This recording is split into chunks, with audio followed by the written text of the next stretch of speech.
This program is brought to you in association with NLE Media, Portland, Oregon.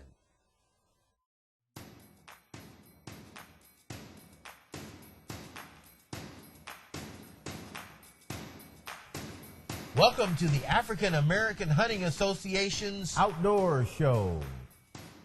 I'm Donnie Adair, president of the African American Hunting Association, where we are reclaiming our hunting heritage.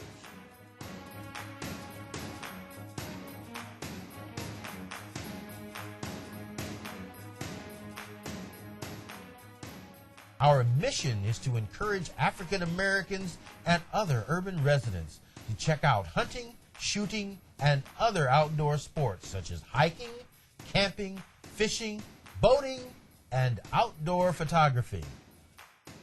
We are a multicultural organization open to everyone. Each episode, our show will present interviews with some of the most knowledgeable experts in the country, as well as people like you. We will take the information they share to the field and demonstrate how it can make your hunt or outdoor experience more enjoyable and safe.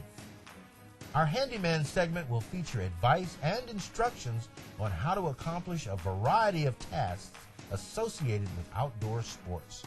So, stay tuned to AAHA Outdoors. Hey everybody, welcome to the African American Hunting Association Outdoor Show. I'm Donnie Adair, president of the association and your host for this program. We're going to talk about fishing today. There's no better person I can think of to talk about fishing than my cuz, Billy and Phil.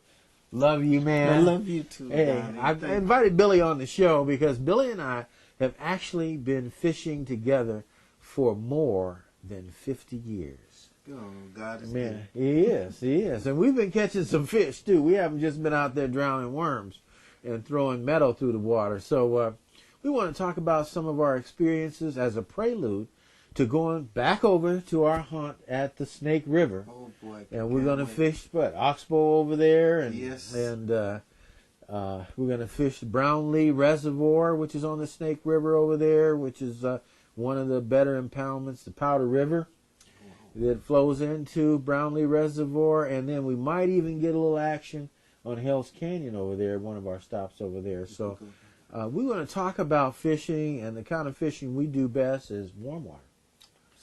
And Billy, just talk about how we started. Well, I want to just tell you I'm so excited about the Snake River trip that we're going to take in a week or two. And I was thinking today about what I was going to say on the show, and I started reminiscing about our earlier days when we started fishing, and my dad and some of the people who got us interested in fishing. But actually, I can't wait to get to the Snake River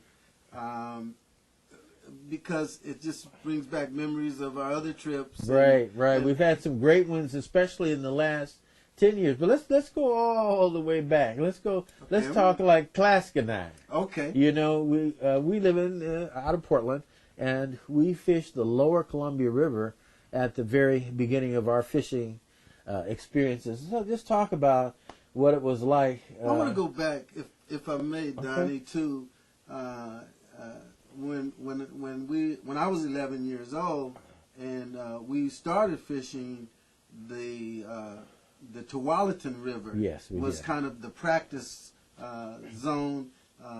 Dad would take us to the Carlton Lake. It was close. It was close, and wasn't far from home, and we fished for? We fished for crappie, bluegill, bass, ringtails, catfish, all warm water species.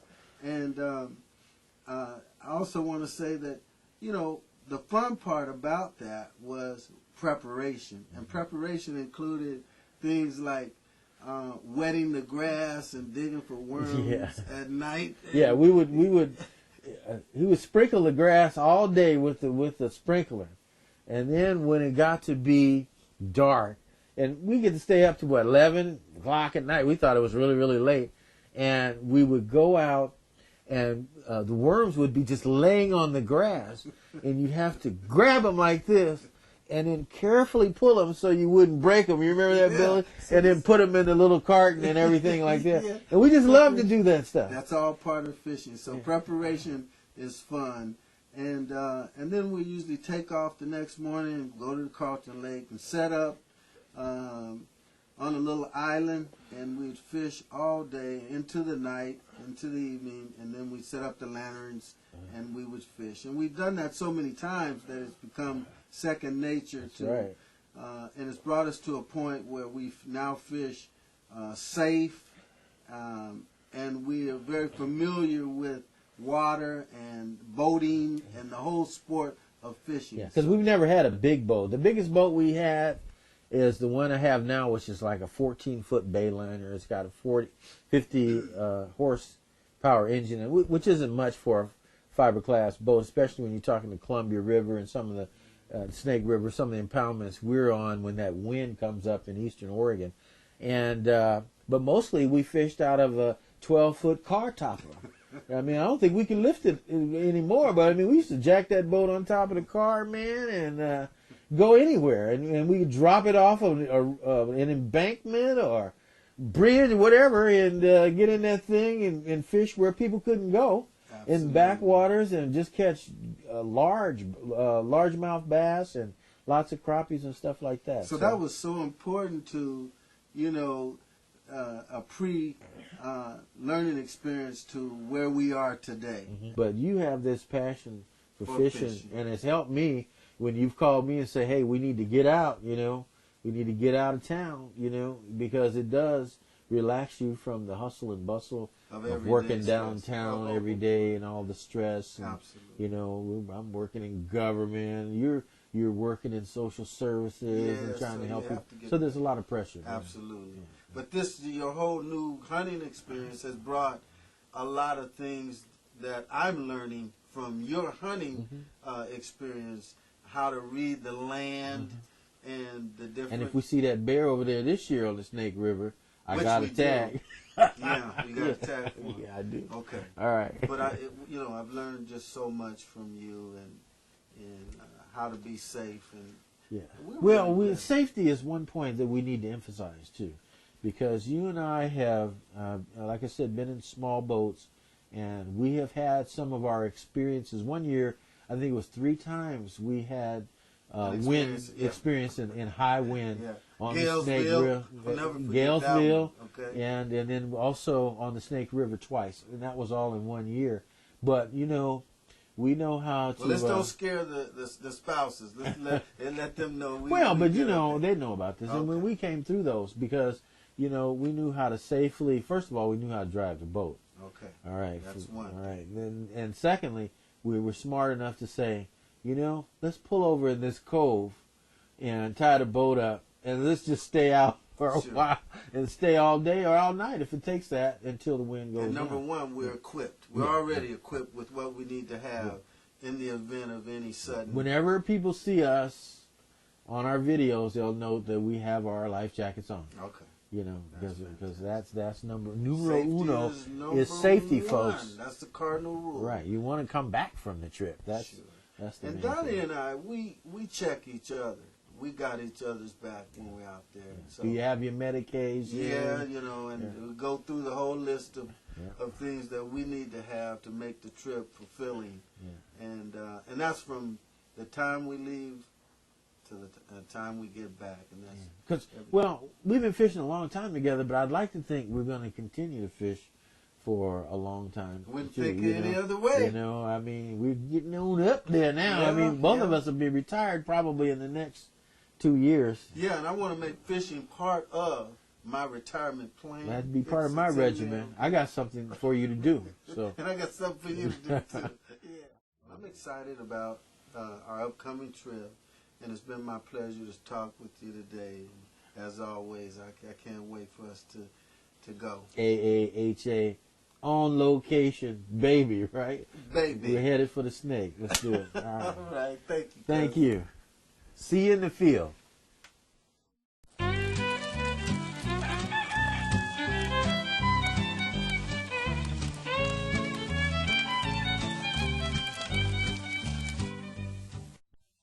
Hey everybody, welcome to the Handyman Corner. The question comes up sometimes, what do you carry in the woods with you? And the other day, my son was going through my stuff, and he came across my backpack. He said, hey, you got a lot of nice stuff in there, Dad. And I said, well, yeah, I do, and I need a lot of that stuff. So I wanted to share what I take out in the woods with me for survival and comfort when I go hunting, especially when I go hunting by myself, okay? Because sooner or later, they say, you're probably going to have to stay overnight in the woods. And the question becomes, are you going to be comfortable or are you going to even survive? So let me show you what I've got. First of all, this is a nice backpack. It's a little bit more than for a day pack. One of the things I really like about it is it's got this water bladder in there, and you can carry like 1.7 liters of water with you, and that's really key. And you can sip it as you're walking to keep from getting dehydrated. The other thing I like is these are nice padded straps, and it also has the strap that goes around your waist, so you can take a lot of that weight off of your shoulders and use your whole upper torso to carry what's in your pack. Now this particular pack has a nice drawstring in there to help keep water out, and it's pretty water resistant and waterproof. And it also has metal spine in it. So, you know, if you end up carrying back some meat or something like that, hopefully you will, you've got a backpack that'll carry a heavy load. Okay, the first thing, of course, and I have to cut this down some, but you need to carry a first aid kit with you. That's real important.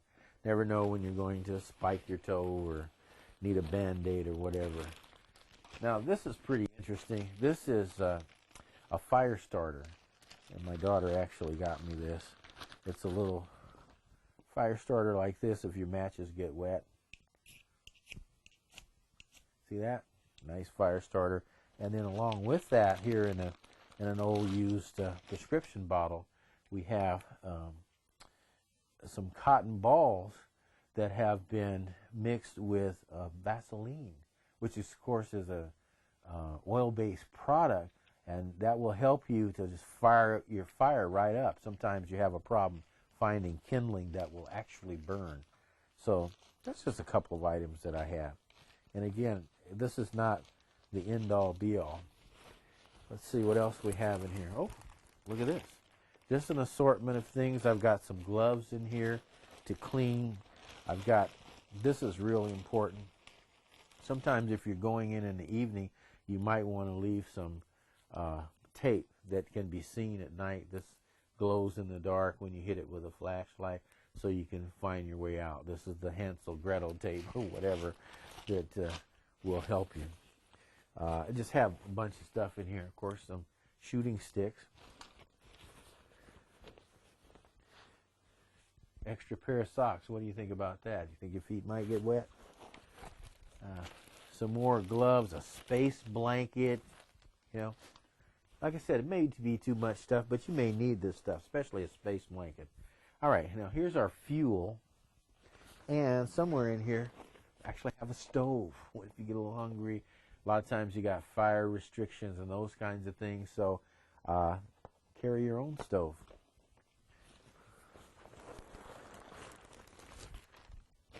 Notice I use a lot of bags, you know, because you can take this bag and your liver and your heart from that deer or elk will go right in this bag really nicely. You don't want to leave those. Some camouflage tape, you know. Again, from a safety point of view, this is an old brace for an ankle that when I sprained or twisted my ankle, I just kind of keep it in my backpack because you could sprain your ankle, and it's also, you could convert it and use it on an arm or an elbow and that kind of thing. And some, of course, some batteries and a walkie-talkie are in there. Now, only one walkie-talkie is in here. Why is that? Because the other one is in the glove compartment of the car. You know, if I get stuck and somebody's going to come and find me, and my wife always has a map, knows where I'm going. If I don't come back on time, they come and they find my car on the road. She can go into that glove compartment and call me on that walkie-talkie. I'll certainly be listening for it. What else we got? A bunch of game calls. you know, deer calls. That's a buck call. Got some rattling devices and so forth. Food, yes. Chunky soup, we gotta love it. Another space blanket, some more emergency stuff. It might be overkill, but it could be cold out there. And of course, my metal cup to cook my soup with. And then I also have a rope and a pulley. You might need that. If you have to leave some meat or a carcass, maybe you can hang it up in a tree up high where animals couldn't possibly get it, so you can get back to it and pack out part of the meat. And then up in the top here, I got some freeze-dried foods. Got some trail mix. Again, some more freeze-dried soup and that kind of stuff right here in the top. So I'll be able to eat and survive. So that's what's in my backpack. Just make sure you carry whatever you think you'll need to be able to survive, but also be comfortable in the woods if you have to stay overnight. Thanks for watching the Handyman Corner. Hello everyone, Donnie Adair with African American Hunting Association Outdoor Show. Thank you for joining us. You know, we talked with Cousin Billy. We had a wonderful interview with him, and as things happened, we did get over to the Snake River. One of the viewpoints we stopped at just about dawn. We were in the Pendleton area. Our special guest for this trip, who was Tavian Mitchell out of Seattle, Washington. He's 10 years old, and he's my grandson, and this was his very first fishing trip. So we got there, and as you can see, this is the view as we pass the dam and come down a big hill right into Oxbow Reservoir, which is one of the 3 compounds that we fish over there, reservoirs that we fish. Hell's Canyon Reservoir is the northernmost, then Oxbow Reservoir, which we're going to fish today, and you see here, and then Brownlee Reservoir, which we're going to fish on the second day. So you can see we were anxious, and what we usually do, and we did it today, is we went, got our stuff prepared and backed right on down and got right on in the river. And we began to catch some pretty nice bass. Billy picks up a nice bass right here. Then also I picked up a little bass, and the regulation here is that they have to be 12 inches or greater.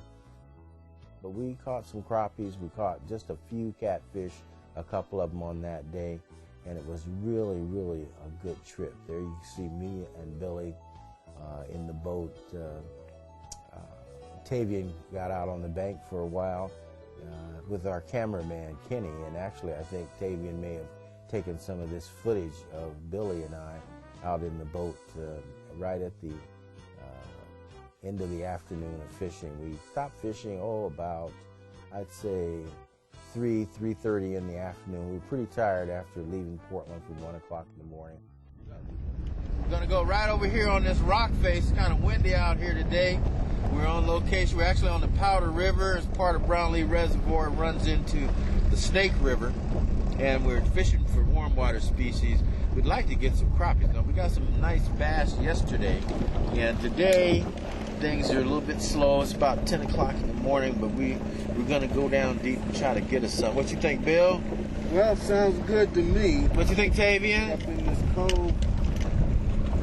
Caught some nice fish yesterday. Yeah, we did. And today we'd like to get in a school of crappie. No reel on this, baby. We're going to the last couple are bigger.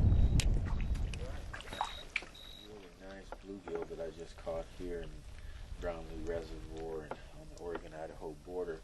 But they call these brim down south. Yeah, that's a very fine eating fish, revered by me. And that's a pretty good, nice size. If I could show it by the size of my hand. It's about like that. So that's a pretty good AHA on location, baby. You got him a crappie. Hold it up. Show your mama. Let me see. Hold it. Hold your pull. There you go. Boy, there. Oh, yeah. Caught him by himself, too. Ain't nobody say nothing I'm to about him. to He did his smile for own. the camera, man. There you go. You a fisherman, Good man. job. Good job, man. Man, you honorary Standing ovation, fisherman, man. There you go, cuz. You honorary fisherman. Yes, he is. All right, it's a milestone, 10 years old. Got his first crappie. Charles Kelly technique on him. Charles Kelly was one of the best crappie fishing in Oregon, and he taught Donnie Adair and I how to fish for crappie. And Charles used to talk to him. I can't talk to him all day like Uncle Charles, but the technique I'm talking about is putting the line in my left hand and jigging with my right hand. And I'll show you that technique in a moment. It's a real good technique because you can feel for the crappie. Let me show you what I'm talking about. The line in my left hand, and that way I've got, when I feel him on my tip of my pole, I've got the line in my hand, and I can give him slack, or I can not give him slack. So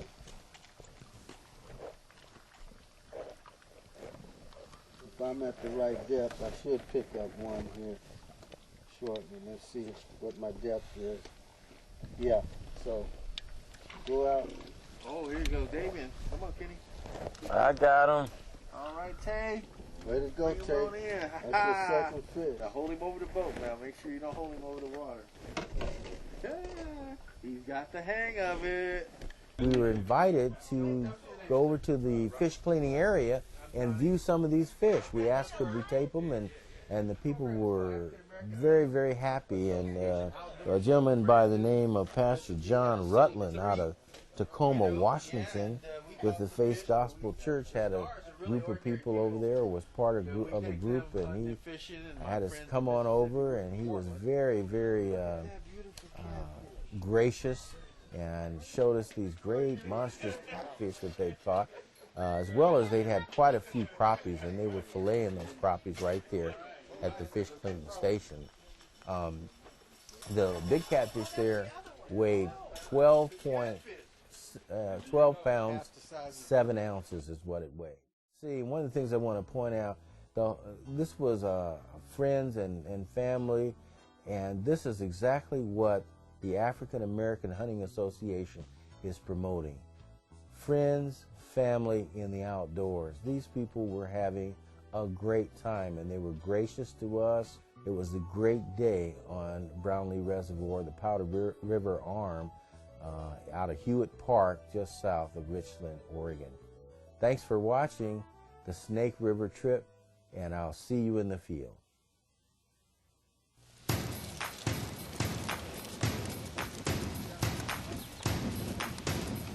That lightning and the thunder kind of sent us out of there.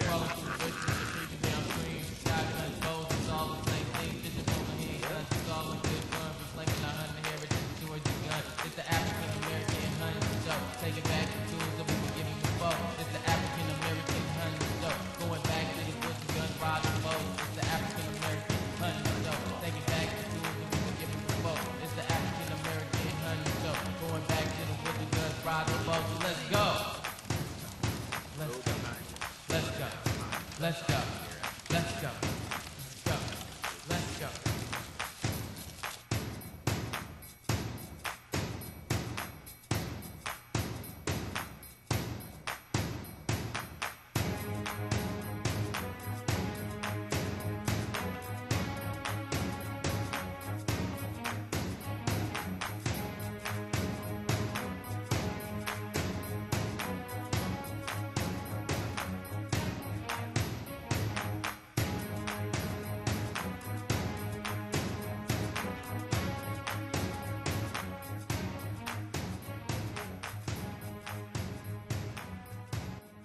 You got him a crappie. Hold it up. Show your mama. Let me see. Hold it. Pull your pull. There you go. Boy, there. Oh, yeah. Caught him by himself, too. Ain't nobody say nothing How to about him. a He did his smile for own. the camera, man? There you go. You a fisherman. Good now. job. Good job, man. Man, you an honorary Standing ovation, fisherman. man.